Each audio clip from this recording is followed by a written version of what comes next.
Jenny rightly says it's a key issue today, but of course the question of reform or revolution has been debated throughout the history of the workers' movement. You can go back to the Chartists, the world's first mass workers' movement. They didn't call it reform or revolution, and they called it moral force versus physical force was the debate in the Chartist movement, but you can see the relevance of it. I suppose the two classic locations for this debate would be Rosa Luxemburg versus Edward Bernstein. Bernstein, the revisionist, the founder, really, of modern Labour Party type reformism. Right, and we're talking about 1899, 1900, when Rosa Luxemburg writes her classic booklet, which everybody ought to read, Reform or Revolution, in response to Bernstein. Then the second classic location of this debate comes 17 years later. Now it is Lenin versus Karl Kautsky, they called him the centrist, the centre of German socialism, the Pope of Marxism. Lenin versus Kautsky at the time of the Russian Revolution, in Lenin's great book, equally essential reading, The State and Revolution. Those are the two classic locations of this debate. And from Rosa Luxemburg, we learned essentially, and how prophetic she was. She wrote, "People who pronounce themselves in favour of the method of legislative reform, in place and in contradistinction to the conquest of political power and social revolution, do not really choose a more tranquil, calmer and slower road to the same goal, but a different goal. Instead of taking a stand for the establishment of a new society, they take a stand for surface modifications of the old society." When the phenomenon is really first appearing, how prophetic was that, and how true that is, and how often we have seen that whatever the reformists have said they were going to do and so on, what have they ended up? Merely with surface modifications of the old society, and often, sometimes not even that, sometimes implementing. We've seen this with Syria and Greece and so on. Very profound observation.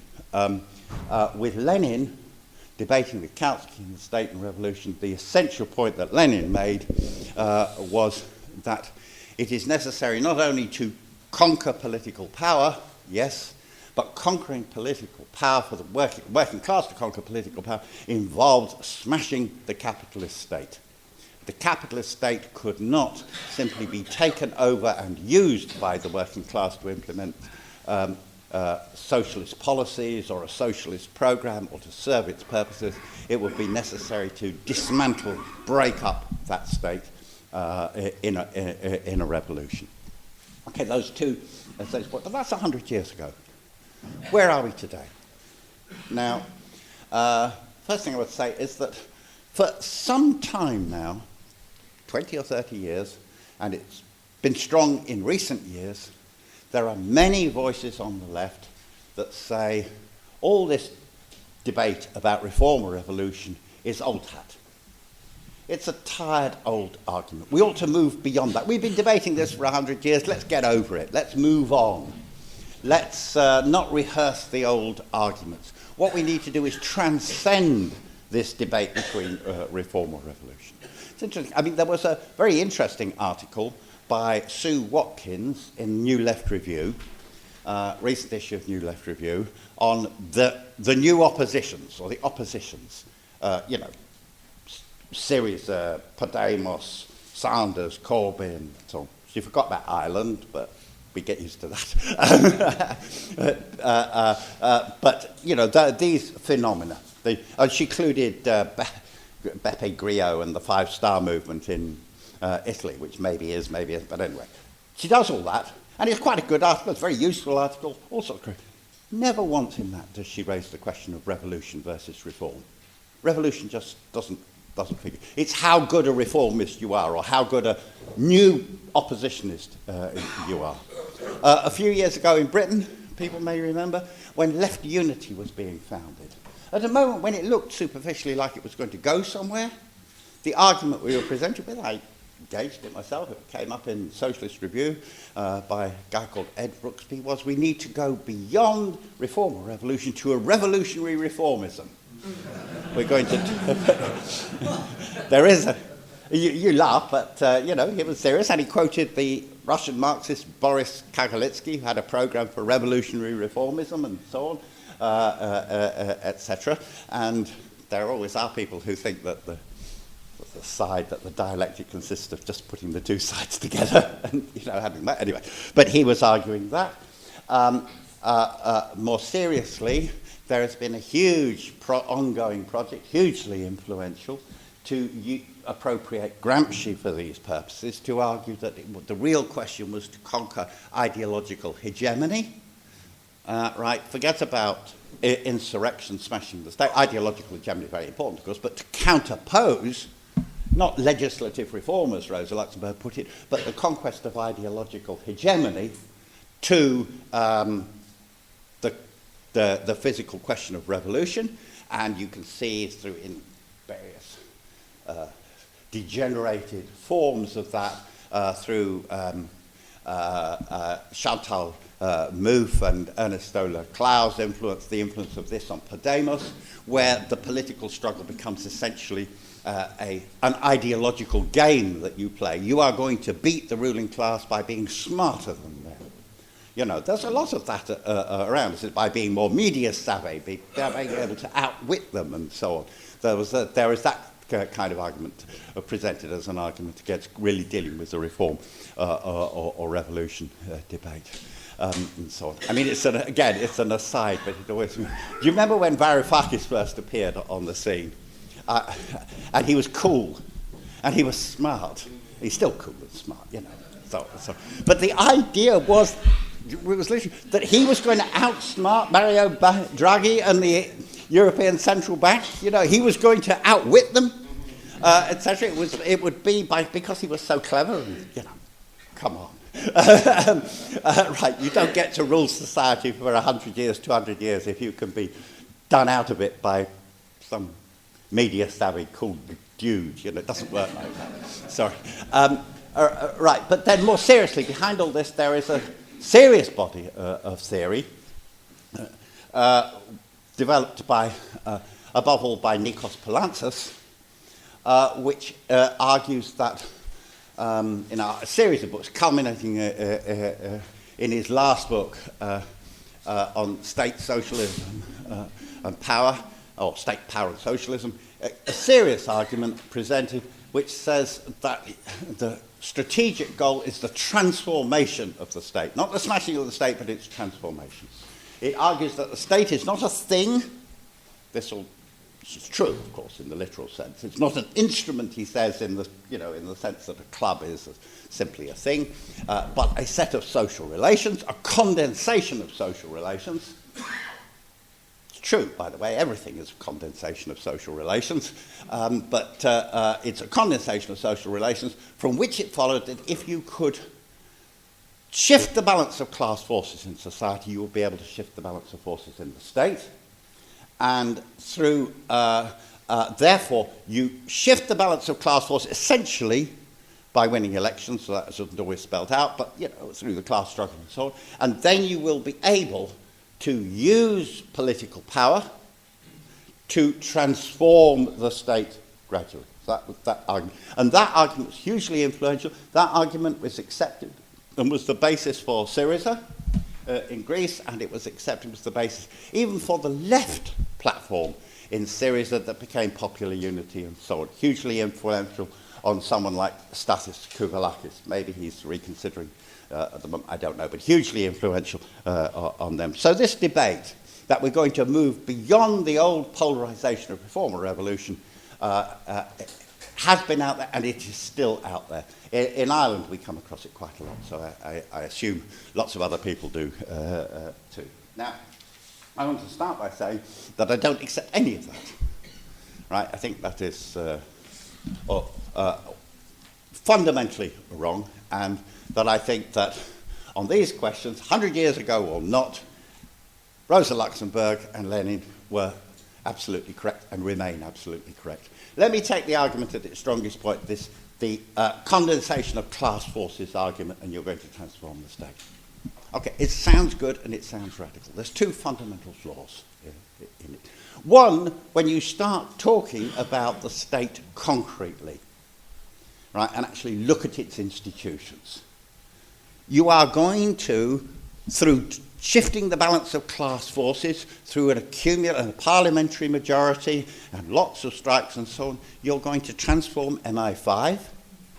They are going to allow themselves to be transformed, or MI6, or the British Army, or you're going to transform the Pentagon and the CIA and the FBI. How? Oh, well, you'll appoint a new director. Yeah. And what will they do? Look at the reality of these organisations and how they operate.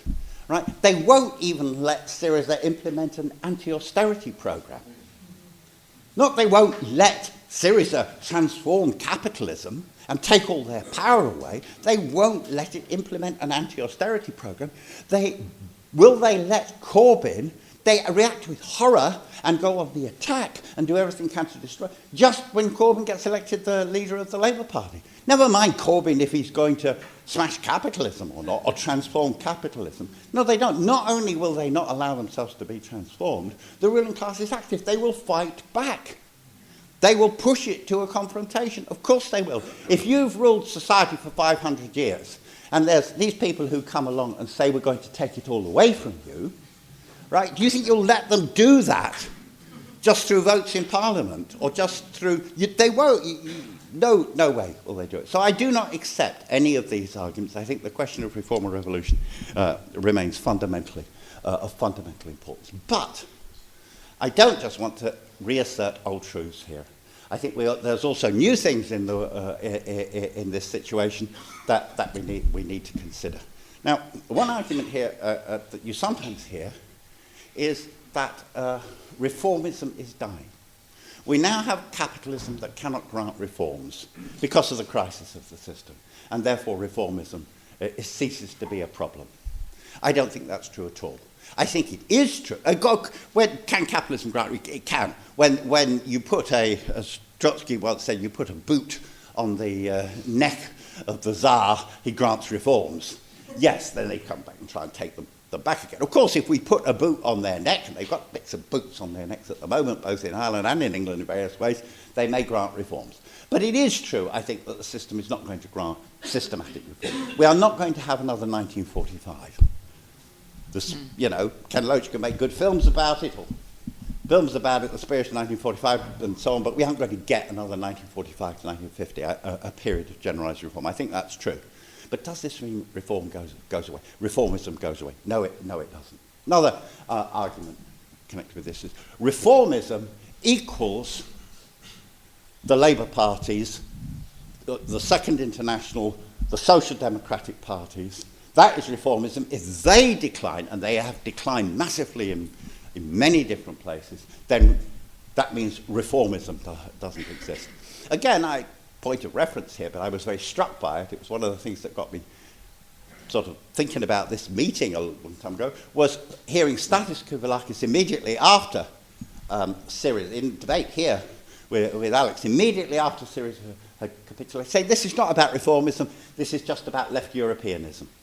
Because Syriza was not a reformist party. Reformist parties just want to manage the system. Syriza wanted to transform it, so it was not the same as PASOK, the old social democratic reformism. So you can't use all these arguments. So there is this version of the argument. Reformism equals the Labour Party, the German Social Democratic Party, the Spanish PSOE in Spain, etc., and not any of these new formations. I don't think that's true either. Right? Because I don't think reformism is just one specific political project. Right? I think reformism has very deep roots in the condition and consciousness of the working class under capitalism. I will put it this way, and I can't quote it, but I can remember him saying, I can remember Cliff saying this, reformism derives from the contradiction between the aspirations of the working class for a better life and a better society and their lack of confidence in their own ability to achieve that. Consequently, they look to somebody else to do it for them. That is the essence of the basis for reformism. And it can be in different forms, because the working class can aspire not to a better society in general, but just to get rid of particular abuses of the system that they face. That generally, then you get a better government that won't do those things. That's a kind of moderate or right-wing reformism. Or they want a better society. They don't want capitalism. They've come to the conclusion that they don't like capitalism. They would like socialism, or they would like an alternative society of justice, equality, and so on. But they still don't feel they can do it themselves. They don't feel they can have a general strike, occupy their factories, set up workers' councils, and so on. They feel they need somebody to do it for them, and so they look to the election of a left government to do it for them. And that is typical, that contradiction in working class consciousness, let's be clear, is typical of the working class under capitalism. If it wasn't, we'd have had the revolution 100 years ago, you know, or 50 years ago, or at any point in time. That's the normal condition. That's the condition of capitalism surviving. So reformism will be with us, I have to tell you, until we make the revolution. It isn't going to disappear. It'll appear in different forms. Now, this has important consequences. One of the consequences of this is that you get reformist formations even where you do not have traditional social democratic parties. Let me give you some examples. Or even where the traditional social democratic parties have discredited themselves and withered. Greece was an obvious example of this. PASOK discredited itself. It collapsed, almost disappeared. But the phenomenon of reformism reappears in a new form in Syria. But it happens in other ways too. Actually, very few people on the left in Europe, actually very few people on the left, generally speaking, understood this. The Muslim Brotherhood in Egypt was an expression of this. Right? Of course you can say the Muslim Brotherhood is not the same as the Labour Party or the German Social Democratic Party. They were neither Methodist nor Marxist. That's true. But they arose from that contradiction among the Egyptian masses. And I'm not talking about just the people fighting in Tahrir Square. They arose from that contradiction. If you were a peasant farmer in the south of Egypt or in the Nile Delta and so on, you wanted a better society. You hated Mubarak. You hated what had been done to you, but you didn't have a sense that you can make this society. So you looked to who are the people saying they offer it, and appearing to be credible and appearing to have the power to the Muslim Brotherhood. Now, the Muslim Brotherhood, actually, if you look at what they did all the things reformists do. When they came to power, they collaborated with the state, they collaborated with the regime, they collaborated with the people who later stuck the knife in them. A familiar story, German social democracy did the same thing in a different way. So was that part of that phenomenon? In America, you do not have a traditional social democratic party, or not of any size or significance. What then happens is that reformist impulse expresses itself through the Bernie Sanders campaign inside the Democratic Party, etc. It's a new form. It's something new, but it's the same impulse. And we see around the world today this appearing in lots of different ways. And we need to understand the form it takes depends on all sorts of national situations and so on. In Britain, for obvious reasons, because of the size and strength of the British Labour Party and its deep roots in the community, it goes through the Labour Party. Why does it go through the Labour Party? Because people think, you know, that's credible, that's possible. You can do it that way. They don't think, most people, unfortunately, don't think they can do it themselves. They don't think they can just do it themselves through strikes. You know, we've had a low level of class struggle, through factory occupations, through insurrection, etc. So it manifests itself in that form there. In Ireland, right? In Ireland, the Labour Party is, in terms of its leadership, very similar to the worst of the Blairites. very similar. They come from different origins, but very similar in practice to the worst of the Blairites. Very right-wing. But the Labour Party in Ireland is much weaker. And it always was weaker, and consequently when it went into coalition with the Irish Tories and implemented austerity, it destroyed itself in working class communities. I first noticed this, you know, I've only been in Ireland 6 years, but I first noticed this when I'm in Ballyfermot, which is I first noticed it, really brought it home to me. I'm in Ballyfermot, which is the area that Brid represents, right? It's a big working class community in Dublin, right? And the comrades stand with a banner in the main street which says, "Labour are traitors." This banner was not made by Brid, this was made by a local working class guy who's popular in his community. Labour are traitors. As the cars go by, people are hooting support. You try that in the heartland of the British Labour movement. What will happen to you? Labour, go on, you try it. Labour are traitors. You know, that's a different reality. But what does it then mean when that happens? Does it mean the problem of reformism goes away? No, it finds a new expression. In Ireland, it expresses itself through Sinn Féin. Right, now I hear all sorts of arguments. Sinn Féin is not a reformist party, it's a nationalist party. It's true it's a nationalist party, and that, mind you, reformists are pretty nationalist, but anyway, it's a nationalist party. Okay, but you don't have in real life things. Nationalist party, reformist party, social democratic party. So that's not how it works. Is the Scottish National Party a nationalist party? Yes. Does it become the focus for reformist feeling when the Labour Party destroys itself in Scotland? Yes, it does. Okay, so reformism takes all these forms because it comes from this fundamental contradiction in working class consciousness. By the way, just come back to the question about the arguments, Luxemburg, Lenin, the classic arguments about reform and revolution. As I said, we stand on full square on that. They're right. But you can spend your life proving that reformism won't work. 100% logical arguments. You can do that. I'm in favour of it at some level.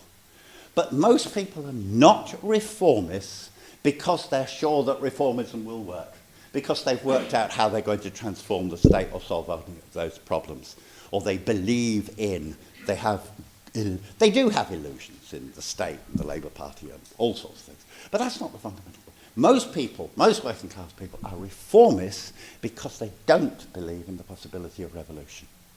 That's what, the end of the day, right, if you, again, I use him as a reference point, but loads of people, it's just is in my mind. Stathis Kouvarakis, his argument against Antasia and SEC is not our strategy will work. His fundamental argument is your strategy isn't getting anywhere. You're too small. You're not credible. Look, you've only got such and such percent. Don't, you know. So we have no alternative but to pursue the reformist route. That's important because it's part of the strategic plan. So what we have to do in all of this, and this is what I think is a key strategic problem in the present time, revolutionaries have to prove themselves in practice. Revolutionaries have to prove the argument in practice. No, we're not talking about persuading millions yet, the majority yet, that's later on the road, but we have to persuade a significant core of people. What does that mean? It means we have to relate to these different kind of reformist developments. That means if you're in the United States and you're a revolutionary in the United States, a key problem is to relate to the Sanders movement, the movement for Sanders, the people, not just Sanders. It's not a question of Sanders, it's a question of the people who are mobilised behind Sanders. That's what's important. You have to find a way of being involved with those people. If you were in Egypt, you had to find a way of relating to the people who are influenced by the Muslim Brotherhood. All those people who said, you can't touch them because they're Muslim and they're Islamists and they've got a wrong attitude to women and so on, didn't understand. You know, fortunately, our comrades and Sami Naguib and so on understood this, but you had to find a way of relating to those people. Because unless you do, you can never make a revolution. Ireland, we had to find a way of relating to the people who were disillusioned Labour supporters. They were fed up with the Labour Party. We had to find a way. How do you reach those people? How do you win them? And so on. If you are in Britain, you have to find, how do you relate to the, what was it, somebody said 60,000 people who joined the Labour Party in the last week, thousands of people have rallied and so on. How do you speak to them and so on? So that I think is where the debate about reform or revolution is at today. How do you do this? Now, I've got 5 minutes. I can't give concrete answers to all the questions, but I think a key to it, key question, you have to find ways of engaging with those in common struggle with those people that you're talking about. It is not just a question of you will find a way of speaking to them and telling them that you are right and they are wrong. You have to find a way of struggling alongside those people. Then they may be open to your ideas. Now that raises the question of the United Front, which is key in this area. Just a word about this, though. Sometimes when comrades talk about the United Front, they talk about it again as if it was a thing, just like reformism was a thing. The United Front is a method. You're going to apply that in 100 different situations. We have had in Ireland, and it's been key to the success that we've had in many areas, we have had dozens of United Fronts. We did not call them United Fronts because nobody in Clondalkin working class knows what a United Front is. You can't say, Trotsky said you do this to fight fascism, therefore the way to beat the water charges is, we called them campaigns. They were United Fronts in the sense that the revolutionaries worked alongside people of reformist consciousness, right, for common aims. And sometimes with Sinn Féin people in it, and sometimes with disillusioned Labour Party, and sometimes mostly with people of no party, and all sorts of people. But they were a United Front with sections, the more militant and radicalising sections of the working class, but we called them campaigns because people understood what a campaign was. But that is the method. So, and it seems to me that you have to do it around concrete aims and concrete demands, right? I'm cautious right here. I'm not trying to say, look, we did this in Ireland. We got 5 MPs, TDs and Emma, do the same. I know that I'm just saying to Jenny when she had an excellent election campaign, the huge difference the electoral system makes and the strength of Labour. I'm not trying to say do what we did and it'll work.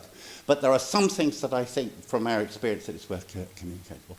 You need to do it around demands that seem reasonable to people and winnable. There's a whole, again, history in the movement of worrying about transitional demands and do they contradict capitalism and so on. I tell you, capitalism can run without water charges. But no water charges is a really simple demand. The point is you mobilise the people power around it, right? We fought for over the question of taxing the corporations, right? Corporation tax is very low in Ireland. It's only 12.5%. The Irish pride themselves on that because they're always kissing the asses of the multinationals for inward investment. But the truth is they don't even pay 12.5% because they get out of it. We put forward, and we kept banging on about it, make the corporations pay their 12.5%. Now you could come along and say, that's not enough. They ought to pay 100. We are for the expropriation of the corporations. I am for the expropriation of the corporations. But make the corporations pay their 12.5%. When they're saying to ordinary people, you pay the property tax, you have to, it's the law. You pay the water tax, you have to, it's the law. Saying make the corporations pay their 12.5%, which they're supposed to, really strikes home a chord with people. And when, I remember Richard Boyd Barrett in the door and saying, Starbucks paid in the last 5 years 35,000 euros in tax over 5 years. Right, that's less than a cleaner pays who cleans their offices. Yeah. Now, when you can make it concrete like that, we haven't had a big campaign for taxes, but you can make those demands. You can make concrete demands around them and back them insofar as you can with people power on the ground, and then you can That I think is a way. Now, I'm not saying this always has to fit your local situation. And I'm not saying do what we did. I'm saying think about the method. So the reform revolution, we need a revolutionary pole to this. We need people who are clear, who have read State and Revolution, right, and have read Rosa Luxemburg, and are clear that the goal is to smash the capitalist state, that there is no reformist role. We need a revolutionary movement. We need a revolutionary party at its core, but that revolutionary party has to be built in interaction with working class people fighting on issues that are where they're at, not just where we... It has to fight on racism, of course, as well. It has to fight on sexism. Yeah, last year it has to fight on sexism, repeal the 8, by the way, in Ireland. This is now a popular demand, and so on. It has to fight on those issues as well. You have to maintain your principles. You have to defend unpopular causes, but you can only defend unpopular causes successfully, like defending travellers' rights in Ireland. Unpopular cause. We do it. You can only do it if you're also speaking to people where they are at. Right? And that point, if anybody wants to reread the Communist Manifesto, when he talks about communists and proletarians, you'll find is in there, in Marx. So that's where I think we're at. And I think that that's true if you're in America and want to relate to the Sanders people. It's true if you want to argue for revolution in Egypt. It's true in Greece. That's what we have to do. And I think it's true as a general point. Okay, thank you.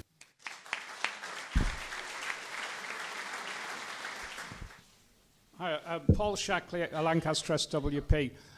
John said that reformism would continue to exist until we have a revolution. I partly disagree with him. I think it will exist even after that. When we have workers' councils, some of the people elected to the workers' councils will be former Labour MPs, city councillors and trade union bureaucrats who will argue that the correct way forward is to reconvene Parliament and to dissolve the workers' councils, which have fulfilled their task and now should be disbanded. They will be arguing that. We will still be arguing against reformism in the early stages of a workers' state. My second point is that there are 5 Marxist works whose titles form a sequence and could have been almost been written as a series, although they couldn't possibly have been because it's a historical process. The 5 works are Reform or Revolution by Rosa Luxemburg, State and Revolution by Lenin, History of the Russian Revolution by Trotsky, Revolution Betrayed by Trotsky, and State Capitalism in Russia by Tony Cliff. Now, if you read through those 5, they give both a historical process and a political argument, which is fundamental. John mentioned the first 2 titles. I'm adding the other 3 titles. And I told somebody where I worked that he should read these books in that order. And I saw him later and I said, how are you getting on? He said, yes, I've read Luxemburg. I'm now on to Lenin. So he was following my advice. Thanks.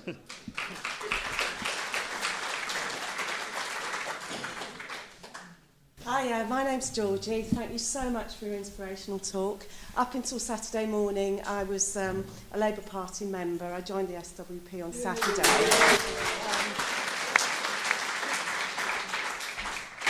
Part of the reason was because I was a secretary for a CLP in South Lincolnshire, and they refused. They put bureaucracy ahead of our motion to support Jeremy Corbyn, and also that we condemned the actions of the 172. At the moment, obviously, I've got a foot in both camps. I do a lot of keyboard warrior stuff, and the reason I joined Momentum was to be active, and I think they're very good, but they're not the SWP. And I'm afraid I've been responsible for assisted in making quite a few people join the Labour Party, not 60,000 in the last week, maybe 1 or 2. Some of them have been completely put off by me, and they're finally allowed to say I am a screaming trot, which I'm not, I'm just me.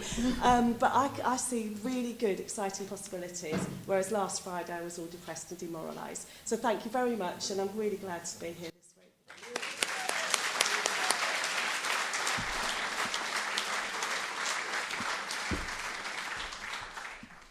Yeah, John talked about the gap between the confidence and the aspirations of the working class, and in that gap is, where reformism comes from. And I just want to talk a little bit more about the Irish situation and how that gap then gets narrowed, because the water charges movement that John referred to was extraordinary. And we didn't bring it into being. Now, we did try.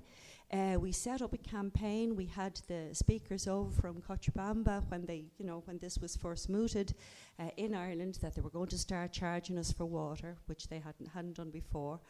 And we set up a campaign and a conference, and had all these speakers, and it was a successful conference. About 350 people came to it. But it was a year afterwards when they actually started putting the meters on people's streets, and they came out and they climbed into the holes that the diggers were making to put the meters in. People climbed in there themselves and said, "Not on our street." And out of the confidence that they had in taking that local action, then the logic was, into town for demonstrations, and the demonstrations were magnificent. There was 100,000 people on the streets of Dublin 5 times. Now that's around, the proportionality of Dublin to London, that's around 1 million people 5 times. And working class people came away from those demonstrations 10 feet tall. When we shouted, whose water, our water, whose streets, our streets, they meant it. And they brought that message home with them, and they felt it. And it was not uncommon at all, for people to just be saying to you in conversation, "We need a revolution." Now, they weren't saying we need to smash the state and instigate, but these sort of ideas weren't mad. It was making sense with people. And out of that, grew the electoral success that we had. And out of the electoral success that we had, and that general "we're all taller now," people got over stuff like Holy Catholic Ireland's homophobia was nasty. Ireland had a vote for a referendum on gay marriage, and it was overwhelmingly passed. And the biggest proportions of people voting yes in that referendum, over 90% in most instances, were in those working class areas that had fought on the water charges. Now we have the battle for repealing the 8th Amendment, which will be a first and important step in restoring or in getting abortion rights into Ireland, and that will be boosted by the confidence that they got out of fighting those reforms.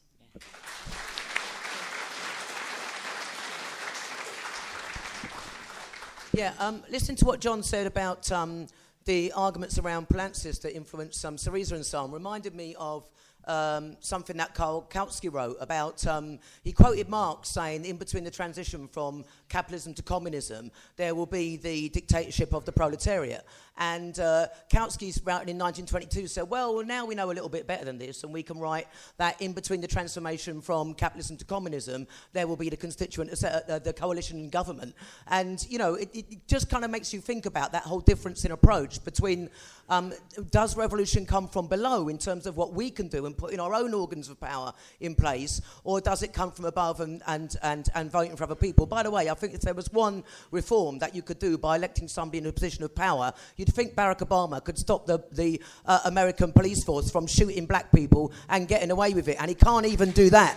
And that really should show us how you cannot control the state. And it's not because he doesn't want to, it's because he can't, because they won't let him. And I think that's one of the differences between us and the Labour, which John talked about, that for us it's from below, it's what people do, it's giving people confidence. That's why we operate in a different way. We're quite for backing Corbyn, and by the way, I'm not against people moving from doing nothing and not being interested in politics to joining the Labour Party. I think that's a good move, but we need to offer them the revolutionary alternative and say, from there, this is where you go. And it's about how do we give that confidence from below, because what will really give Corbyn the most confidence, what will help him the most, it's not what happens inside the constituency Labour parties, actually. It's how big we build the teachers' strike on the 5th of July. It's how big we build the anti-racism demonstration on the 16th of July. And if you've got a politics that says we transform ourselves, we have the power, then you build those events on the ground. And that's exactly what John was talking about. We prove it in practice. Our slogan at the moment is not all power to the Soviets, although we should explain to people where that slogan comes from. Our slogans are back Corbyn, fight austerity, fight racism. But we have to prove in practice that revolutionary politics building from below, having confidence in ourselves to change society is the most effective way to do that.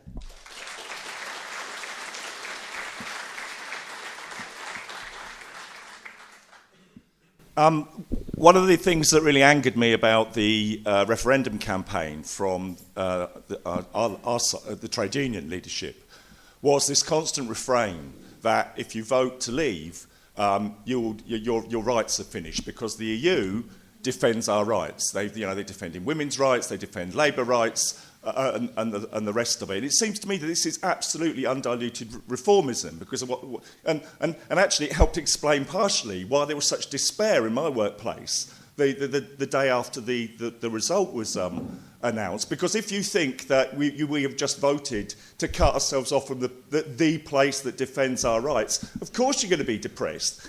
I kept raising this argument, well, why do we need trade unions if the EU are going to defend our rights? You know, where were the EU when they came to the junior doctors?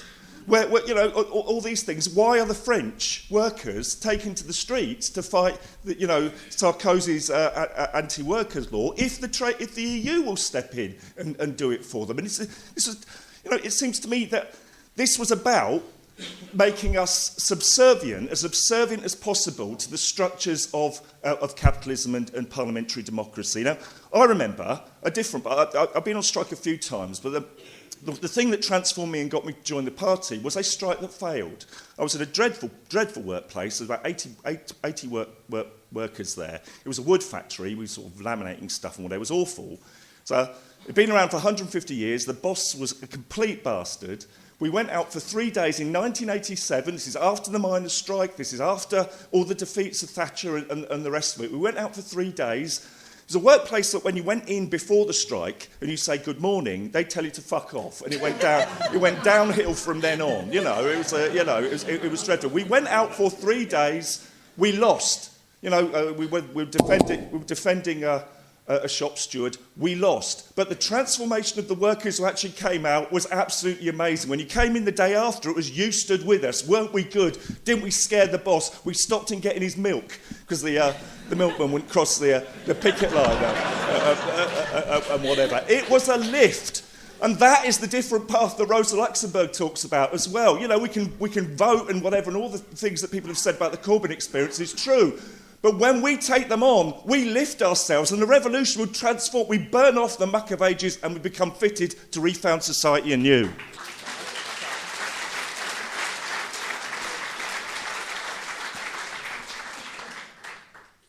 Yeah, I want to agree with John that the argument about whether you can reform the system or you have to have a revolution, they are polar opposites.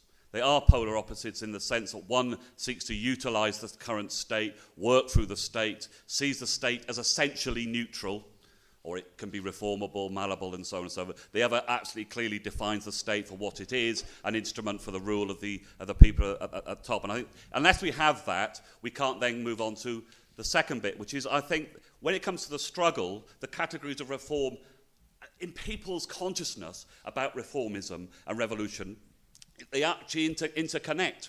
There isn't a revolution that's ever happened that starts out with millions of people saying, you know what the end result I want? I want a revolution.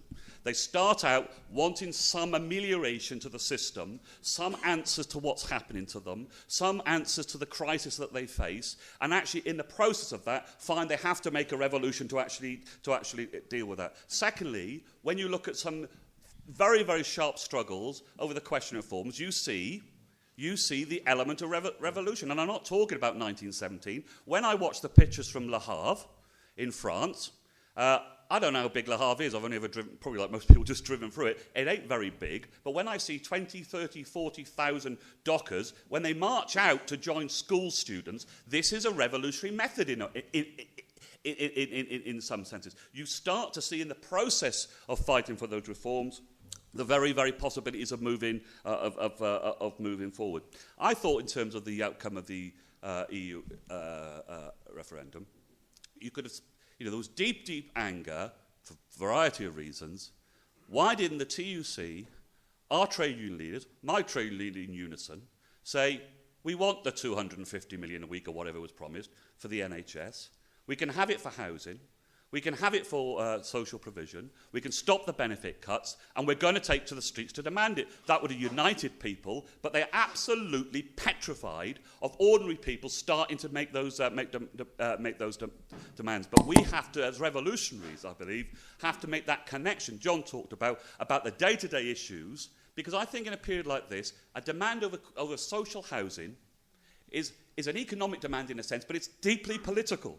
Deeply political. You have to start talking about why it is that we have a housing crisis. Is it to do with migrants, or is it the people at the top? Why is the system the way it is? It's a highly political charged situation in which the rulers are seen as unable to deliver the very day-to-day things to millions of people. Doesn't mean they automatically come to our sort of politics, but we're in a period, I think, of mass questioning about the world in which we live and the society in which we live, and we have to ally that to a very, very serious struggle from below in which we can start to actually have more and more radical ideas, and which the ideas of revolution can take real purchase.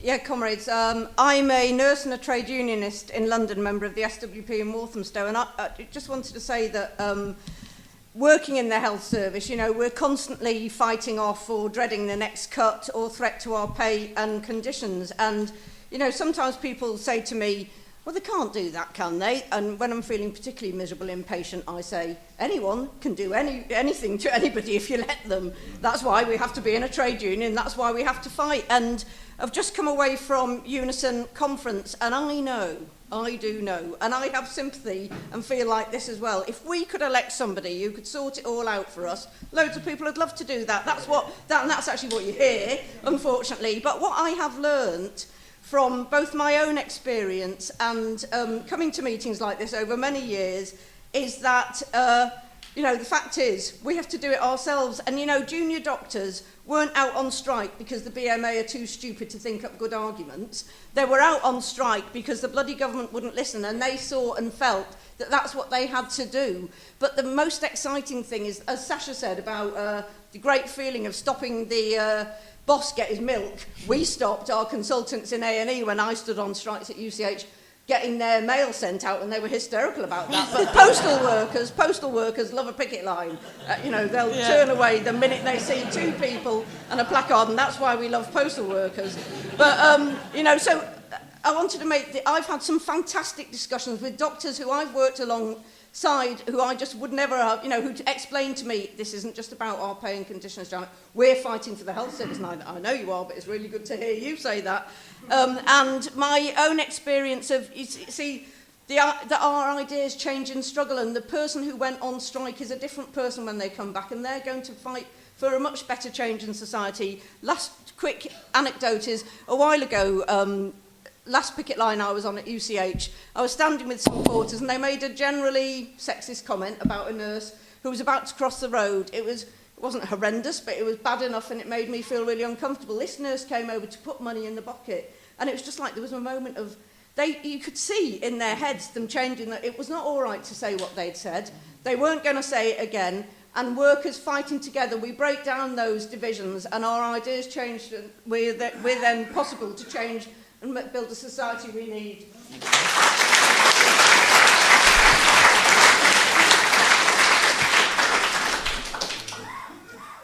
Hi, I've just got one question. Considering everything you've just argued, do you think voting is pointless?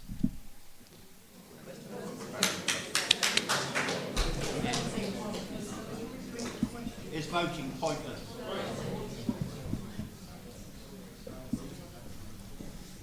There is a dangerous argument used by Syriza in the last years. It's used also by the leadership of Podemos and Left Unity in Spain. And I think we have to be careful not to reproduce this argument, because some of the people that now have left Syriza reproduce it in a way. They say that the limitations of reformism and even reformism in government are a product of the low level of class struggle. So they say that, for example, Syriza was saying the limits that were put to us by the European Union in the first meetings, by the Troika, we couldn't break them because we didn't have a big enough movement in order to support us to go further. Actually, even the leader of the left faction of Podemos, when they asked her why this happened with Syriza last summer, she said, funnily I think, that Tsipras was afraid because he didn't have a mass movement behind him to support him, and that's why that was all that he could do. And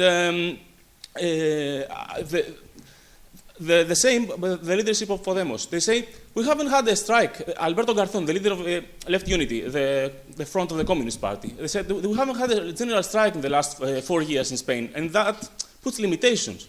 Who's leading the Spanish trade unions? The trade unions of the Communist Party, who are under his leadership. So they use it in order to reproduce and put limitations to themselves. And now they are saying why the left lost 1 million votes from December to June. They were afraid. They were afraid because of Brexit. Actually, the majority of the Spanish population didn't know anything about Brexit until day after the elections. So I think we have to.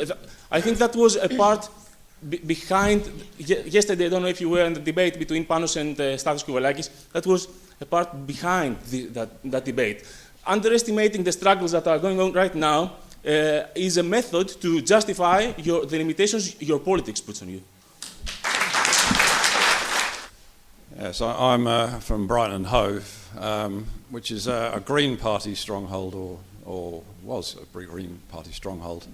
They have one of the best MPs in the House, Caroline Lucas, first MEP, and then an MP.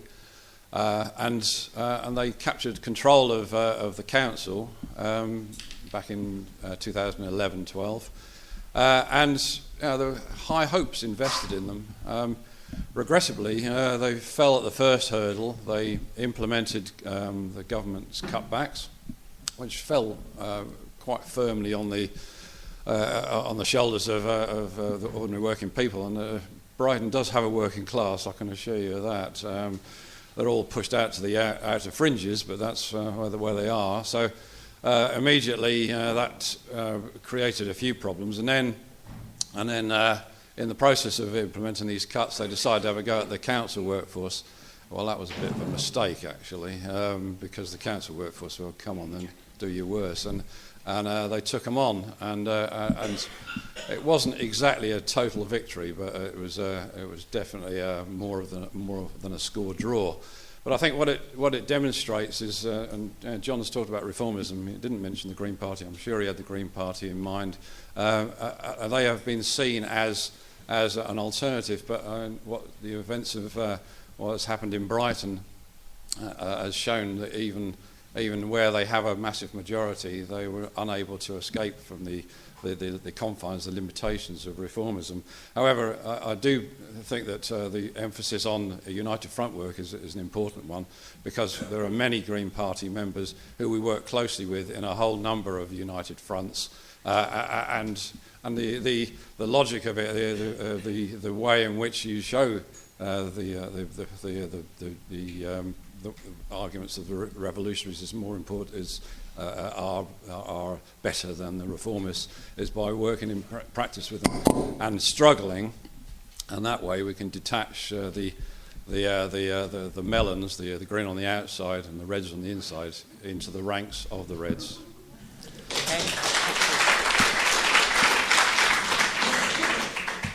Hi, I'm a junior doctor from Manchester, so I just wanted to talk about the kind of changing through struggle thing. So we had our BMA conference kind of a week or so ago, and we were passing motions kind of condemning the Calais French authorities for not letting the convoy through, for kind of working more with refugee doctors. We had a speaker talking about austerity and the ill health that comes from that. And people were saying that kind of last year they wouldn't have had all these kind of motions and this kind of discussion. We also had a left caucus which met, and I was told was a lot bigger than it's ever been, and is planning to meet throughout the year as well. But then kind of from our pickets, I've been speaking with people who were typically kind of apolitical or more conservative, and when you'd say, they'd talk about kind of benefit fraud, and then you talk about tax evasion, and they'd say, oh, well, we can never do anything about that.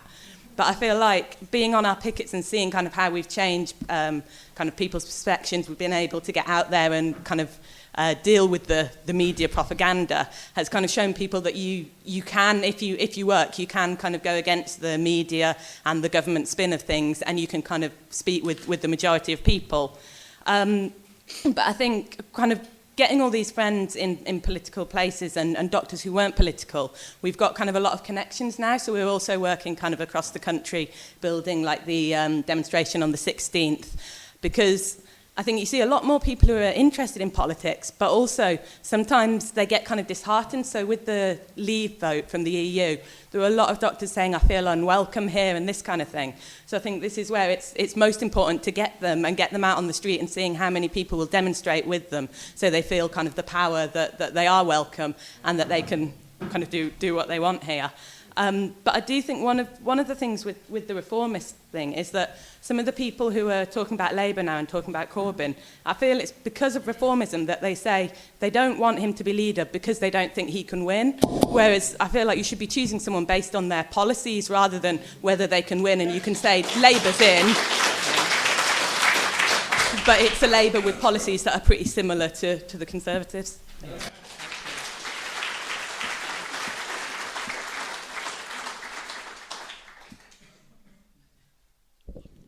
I just want to come back to the guy that's talking, just asked a question earlier about whether we should vote, and also the lady just now. I think what we need to look back at is the hard left-wing challenge by Tony Benn back in 1988. That was overturned 91 to 90. And a very influential person in that was a guy called John Steller. At the time, he was political officer for the Electricians' Union. He's now MP for Worley. There was a new rule passed in 1988 by the Labour Party, and that was agreed that onwards, any changes to the incumbent leader would need to win nomination 20% of the members, 20% of the MPs. I picked this up this morning, so I've had to put something on phone, didn't have time to write it down. But it leads very nicely into what that lady just said. Where am I? Give me 2 seconds. I'm not very technical here. Corbyn's position has been weakened by the avalanche of resignations. But so what? Any other leader in this position would have resigned by now, but Corbyn's different. He has no loyalty to the Labour Party. He has no emotional connection with the Labour movement or the intense love of the Labour's history or legacy. His primary concern is the multitude of causes he has supported since he was first elected, and that's for the working class. I'm proud to say I'm a working class, always have been. The vote against Corbyn isn't about the vote in or out. What they're saying is they don't believe that Corbyn can win a general election. Right? Again, reform can't work because the left wing is too small to challenge the right. If this comes forward, Corbyn's got to find 20% of the membership, the MPs to support him to stand. There's a grave concern he won't be able to do that. So it needs to come as a revolution. Corbyn can have all the best will in the world. We can support him in marches and everything else we do. But the only way we can reform anything is via a revolution. And sorry, Joe's going to be our last contributor. I'm really sorry for the people who indicated, but we haven't had time. Joe. Thanks. Yeah, I want to come back on this question as well about is voting pointless? And I don't want to be sort of, just be shallow by saying this, but I think the question is it depends really who you vote for as well, doesn't it, really, as to whether or not voting is pointless. I mean, it's not an abstract question. Right? It's not an abstract question because, you see, I have debates with my mum all the time about whether or not people are apathetic, the numbers of people that take part in voting. Look at the results of the referendum. Where do you see a much bigger increase of people taking part in voting in a democratic vote, actually where they think their vote is going to start to make a lot more difference? right? That's when you start to see people taking much more of a role in terms of voting and stuff. And at that point, it becomes a much bigger political question. I think also it raises the question around representative politics and around the crisis in social democracy that has taken place over the last number of years as they've bought into defending the neoliberal project. They have lost a large part of their base. Now, when you think about the position that Jeremy Corbyn is in right now, are you asking me at the next general election if it's Jeremy Corbyn versus Theresa May, is voting pointless? No, it bloody isn't. Yeah, this is a concrete question. It's also a concrete question as to how we won the vote. Because actually, the vote was won through mass movements that included revolutionaries. Look at the Chartist movement in 1848 in Britain. Look at the suffragette movement that won women the vote. In all of those movements, there were big debates and big questions. Engels as well, on the front line of democratic revolutions in 1848 as well. Democracy and voting is not an abstract question. I'd rather have parliamentary democracy than bloody dictatorship. But when it comes down to fighting for real change, we have to stand alongside those mass movements. And we have to say representative politics is not enough. Jeremy Corbyn will not survive by us voting alone. He will only survive and we will only win if we have a movement on the streets that can fight these bastards back for taking away our rights, our welfare state. Our fight on the streets will make a massive difference, but voting is definitely not pointless. Thank you, John. Thanks, comrades. I found that a really interesting discussion. I like the last speaker. I want to respond to the question about is voting pointless that was asked. I thought it was a great question to ask. And of course, if we mean, can you fundamentally change society by voting? The answer is no, you can't. In that sense, it is pointless. You know, whoever you elect, you're not going to change the society by voting alone. You know, that old joke, if voting changed anything, they'd make it illegal. In some sense, that's true. Right, but it's also essential to vote, and I agreed with everything that Sue Caldwell said. But I just add one thing to that: not only is voting essential, it's also essential that there is a left option, and as strong a left option as possible at the ballot box. This is complicated by the Corbyn thing at the moment, but it is essential because if there isn't a left and a radical left option at the ballot box against austerity, who will the people who are pissed off and the victims of austerity turn to? They won't. If the austerity is being inflicted by the Tory party or by a Blairite Labour Party, who are those people going to turn to? They're going to turn to the right wing and the racists. This is why Europe, you look at Europe, there's a polarisation to the right in some places and to the left. Where the left is able to mount a strong challenge, but it's possible to marginalise the right. Where the left is not, you get all sorts of horrible monsters appearing, able to represent themselves as popular. So it's this. So if we don't want the resurgence of a mass right-wing racist fascist movement, we have to vote. It's essential. Right? Can Corbyn win? You bet he can win. And can he win an election? Corbyn's problem in winning an election is not that people won't vote for a left alternative. Corbyn's problem in winning an election, can you win an election with all your MPs against you? That's his. But the main obstacle to Corbyn winning elections is a self-fulfilling prophecy, isn't it? I mean, the dishonesty of these people is incredible. They say we're going to get rid of Corbyn because he didn't win enough people to vote for the EU. This is being said by people like from Wales, where everybody voted against, or not everybody, but a large majority. It's being said by people. Peter Mandelson would say it, wouldn't he? What was the vote in Hull, where he comes? This is being said by people who there's nothing to do with that. They just use any bloody rotten argument against him. And Blair let the cat out of the bag when he said that even if he could win, I'd be against it. Because those people are more loyal to the system and to the ruling class than they are to the Labour Party or the working class. And that is the problem with Corbyn. Could Corbyn win? Yes, he most certainly could. Just as Syriza won an election and so on. Really, though, Corbyn's problem would be if he won.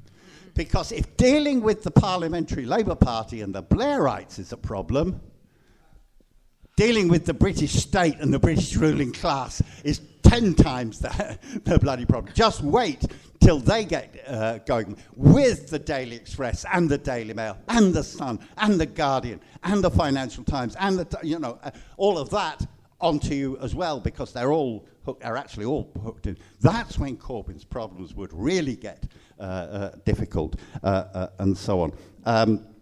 Right, the question about the Green Party. This is because I'm in Ireland, and the Green Party joined the government in Ireland.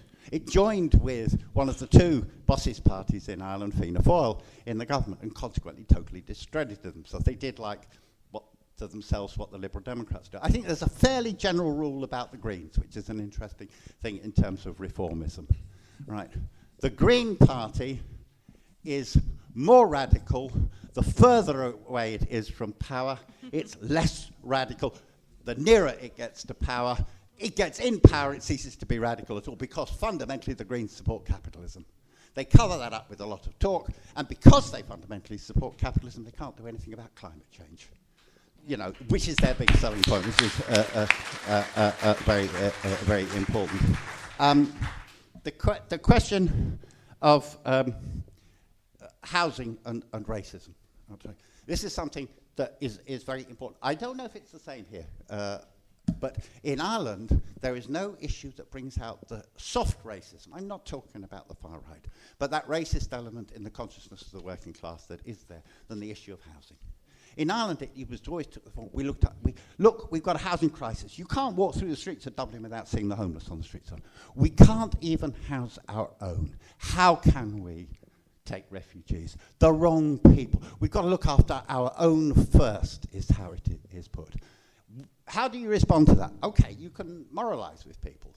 You put the argument, and you can put the argument. But we understood, and I think it's probably true generally, that you have to be campaigning over housing and campaigning against racism together. You have to fight the racism, no compromise with the racism. You combat the argument, right?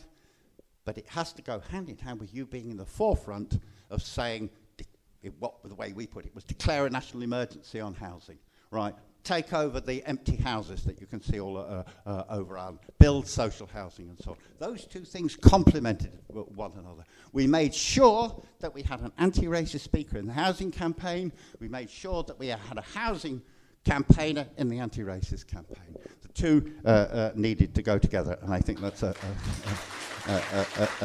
general point. Grand. The point that Nikos, the Greek-Spanish comrade, both experiences Greek comrade made, very important.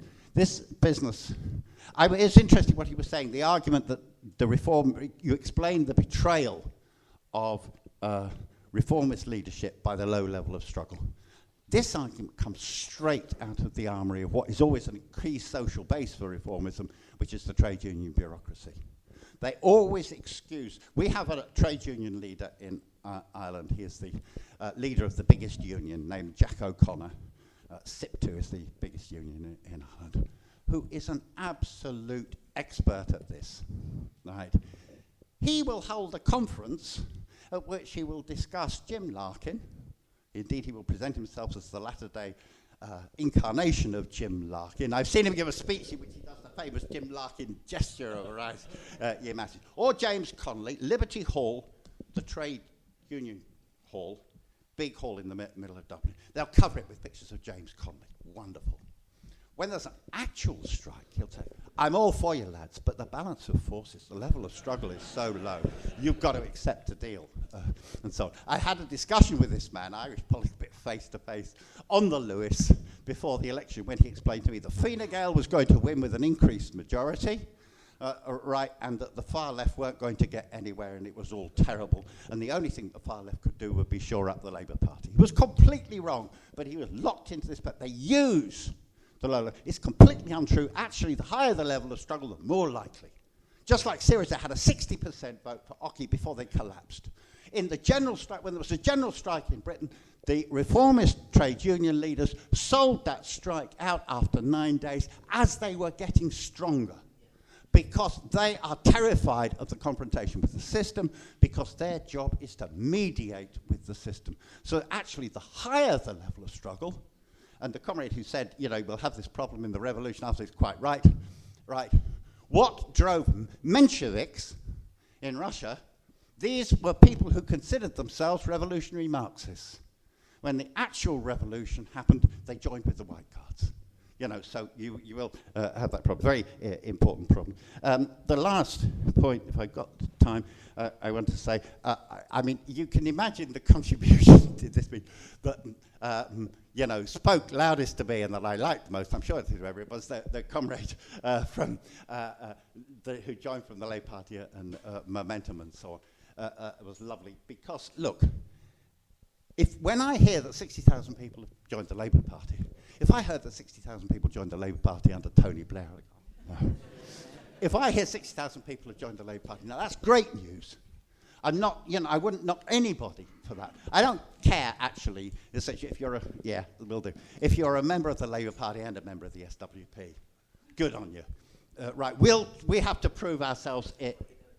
Which way you're going. Which way, anybody, but which way you're going is exactly through. But that's great. We have to prove this in practice, not just a questioning argument and so on. If I got one couple of minutes, I want just a word about language. It's a polemical point, but we produced at the height of the water charges movement a pamphlet.